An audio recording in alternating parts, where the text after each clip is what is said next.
சாமி, வணக்கம் சாமி. நான் வந்து சாமிக்கிட்ட வந்து பார்த்தீங்கன்னா, ஃபஸ்ட்டு கணபதி உபாசனை வாங்குறதுக்கு ஃபஸ்ட்டு வந்தேன். சாமி அப்போ சொன்னீங்க, இந்த கணபதி உபாசனை கரெக்டாக 11 நாளையிலிருந்து 21 நாளைக்குள்ளே சித்தி ஆயிரும்.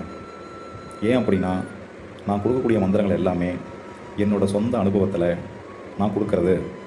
அதனால் கட்டாயமாக வந்து பார்த்தீங்கன்னாக்கா உங்களுக்கு கணபதி சித்தி ஆயிடுவார் அப்படிங்கிற மாதிரி சொன்னீங்க. நான் கூட ஃபஸ்ட்டு நினச்சேன், என்னடா இது சாமி வந்து பார்த்தீங்கன்னா இப்படிலாம் சொல்கிறாங்க, ஒரு கோயிலில் ஏதோ வந்து பார்த்தீங்கன்னா வந்துட்டு அப்படிங்கிறதுக்காக அப்படி சொல்கிறாங்க போல இருக்குது, இதெல்லாம் சாத்தியப்படுமா அப்படிங்கிற மாதிரி மைண்டில் எனக்கு ஓடிக்கிட்டே இருந்துச்சு. அப்புறம் பார்த்தீங்கன்னா தான் தெரியுது, அதே மாதிரி 11 நாளையிலேருந்து 21 நாளைக்குள்ளே கணபதி அப்படியே சித்தியாட்டே சாமி. இது ரொம்ப ரொம்ப ஆச்சரியமான விஷயமா போயிடுச்சு.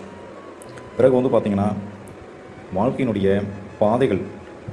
பாதையில் இருந்த அனைத்து விதமான தடைகளும் நீங்கி வாழ்க்கை ஒரு ஒளி போல் மாறிடுச்சு. இது மிகப்பெரிய ஆச்சரியம் சாமி. அதில் பிறகு வந்து பார்த்திங்கனாக்கா குலதெய்வ உபாசனை இப்படி தான் பண்ணணும்னு சொன்னீங்க.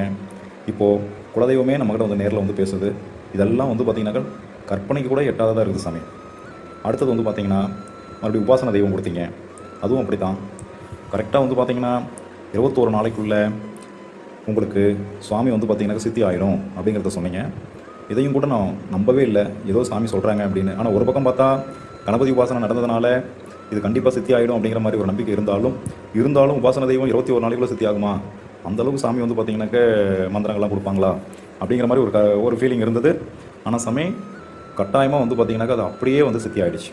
இப்போ தெய்வம் பேச தொடங்கிடுச்சு, தெய்வம் நம்ம கூப்பிட்ட நேரத்துக்கு வருது. அது எப்படியெல்லாம் சுவாமிகிட்ட வழிமுறை பண்ணணும், எப்படியெல்லாம் அவங்கக்கிட்ட கேட்கணும் அப்படிங்கிறதெல்லாம் நீங்கள் சொல்லி கொடுத்துருக்கீங்க. அதே மாதிரி இப்போ நான் சொல்லிகிட்டு இருக்கிறோம், நடந்துகிட்ருக்கோம். வாழ்க்கையினுடைய பாதை எல்லாம் மாறிடுச்சு. பொருளாதாரத்தினுடைய அடுத்தடுத்த நல்ல கட்டங்களெல்லாம் வர ஆரம்பிச்சிருச்சு. இனி வாழ்க்கையில் ஒரு மிகப்பெரிய நம்பிக்கை வந்துருச்சு. அதனால் சாமி, இந்த மாதிரி ஒரு குருநாதர் எங்களுக்கு கிடைச்சது அப்படிங்கிறது ஏதோ போன ஜென்மத்தில் நான்லாம் செஞ்ச புண்ணியம் சாமி. அதனால் உங்களுடைய ஆசீர்வாதம் எப்போவும் எனக்கு இருக்கணும் சாமி. கோடான கோடி நன்றிகள் சாமி.